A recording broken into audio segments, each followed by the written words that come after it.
Sahabat Respro, selamat bertemu kembali dengan saya Untung Juwanto dari Resources Productivity Management Consulting. Hari ini kita akan membahas mengenai strategi eksekusi. Perencanaan sebagus apapun, kalau strategi eksekusinya tidak tepat, maka tidak akan dapat berjalan dengan sukses. Maka eksekusi menjadi salah satu isu yang sangat penting saat ini agar perencanaan dapat dieksekusi dengan baik, sehingga antara planning dan pelaksanaan, gap-nya itu semakin kecil. Jadi strategi eksekusi itu akan menghasilkan kesuksesan. Tanpa ada eksekusi yang baik, tidak pernah akan ada kesuksesan dalam organisasi tersebut. Nah, kesempatan hari ini saya akan bahas 3 strategi eksekusi. Yang pertama adalah PDCA, Planning, Do, Check, dan Action. Yang kedua adalah POAC, Planning, Organizing, Actuating, and Controlling. Yang ketiga adalah 4DX, for the Execution. Mari kita lihat yang pertama, PDCA. PDCA itu ditemukan tahun 1951 oleh Deming pada waktu itu di Jepang dengan mengkonsepkan yaitu Plan, Do, Check, Action. Dan ini banyak digunakan sampai saat ini oleh perusahaan-perusahaan di Jepang. Kemudian yang kedua adalah POAC, Planning, Organizing, Actuating, Controlling. Ini ditemukan oleh George Terry tahun 1958 dalam bukunya The Principle of Management. Yang ketiga adalah 4DX. Ini adalah strategi yang paling baru dari Sean Covey, Jim Huling, dan Chris McChesney. Dalam bukunya The 4 Discipline of Execution, Achieving Your Widely Important Goals. Jadi ini adalah 3 strategi eksekusi yang sebaiknya dimiliki oleh para CEO agar bisa menerjemahkan visi misi organisasi itu ke dalam eksekusi. Ini adalah buku panduan untuk Anda bisa referensi, yaitu PDCA dari Deming tadi. Kemudian yang kedua, ini adalah buku 4DX dari Chris McChesney, Sean Covey, dan Jim Huling. Dan yang terakhir, ini adalah buku George Terry mengenai Principle of Management, yang dimananya terkandung mengenai Planning, Organizing, Actuating, dan Control. Kita bahas PDCA dahulu. Jadi PDCA itu adalah perencanaan, aksi, pengecekan, dan yang pada akhirnya adalah pelaksanaan dari pengecekan itu sendiri atau evaluasi. Itu akan menjadi satu life cycle dari organisasi yang berkelanjutan. Semakin lama akan semakin baik. Alternatif dari PDCA itu ada ASDC atau X Standardize, Do, Check.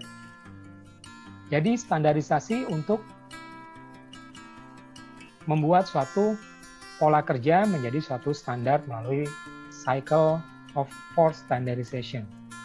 Jadi alternatif PDCA dan SDCA ini yang membuat beberapa perusahaan Jepang sampai saat ini tetap meraih kesuksesan karena adanya proses perubahan yang secara berkesinambungan. Ini bukan perubahan dalam satu waktu, tapi ini adalah perubahan secara bertahap. Kita lihat di POAC, George Terry, ada 4 proses di sana, yaitu Planning, Organizing, Actuating, dan Controlling. Pada proses planning, ada 3 hal yang harus diterapkan.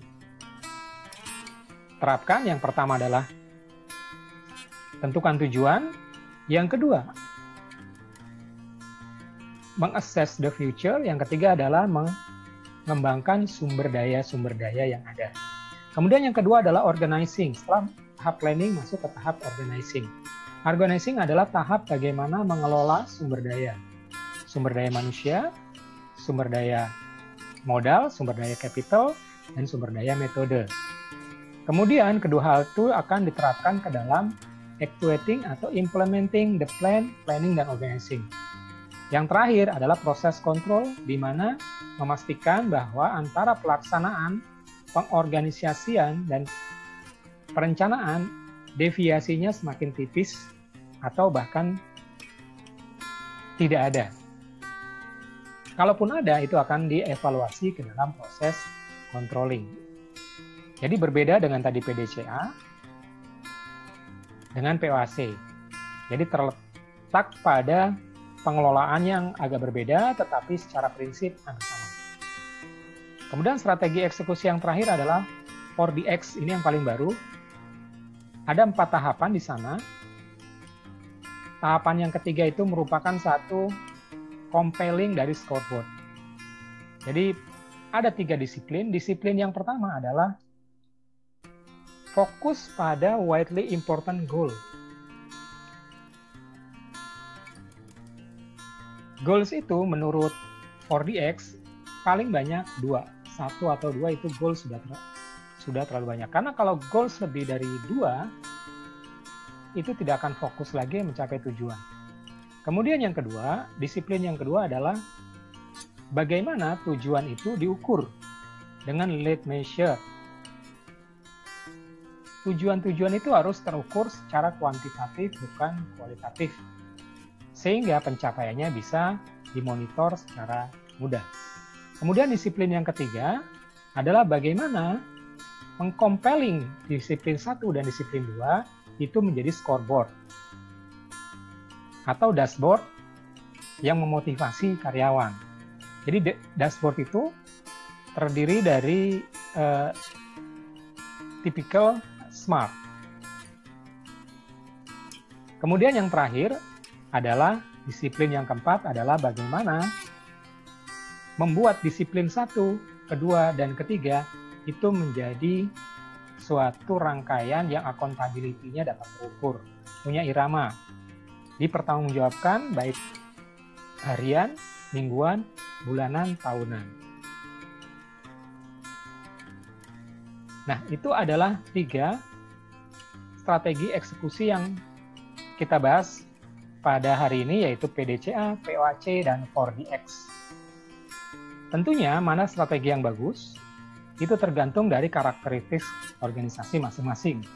Masing-masing memiliki tipikal dan karakter yang berbeda. Jadi waktunya untuk berubah, memilih mana strategi yang baik. Kalau saat ini Anda belum memiliki strategi eksekusi, maka bisa dipilih dari 3 strategi yang ada di atas, yaitu PDCA, POAC, dan 4DX. Demikian yang dapat saya sampaikan. Jika ada pertanyaan, silakan tulis di komen. Jika Anda ingin mendapatkan materi dari strategi eksekusi ini, Anda bisa tuliskan email di kolom komentar. Nanti akan saya email materi ini dalam bentuk PDF. Saat ini saya sedang menulis buku Sustainable Growth dan Resources Productivity yang bisa Anda order, yaitu bagaimana menceritakan pertumbuhan perusahaan secara berkelanjutan dan meningkatkan produktivitas sumber daya manusia, sumber daya modal, sumber daya capital, dan sumber daya metode. Demikian yang dapat saya sampaikan. Jika materi ini bermanfaat bagi Anda, silahkan di-subscribe, like, and comment, agar Anda mendapatkan update materi-materi terbaru dari Resources Productivity yang terakhir. Terima kasih atas perhatiannya. Sampai bertemu pada sesi-sesi yang akan datang.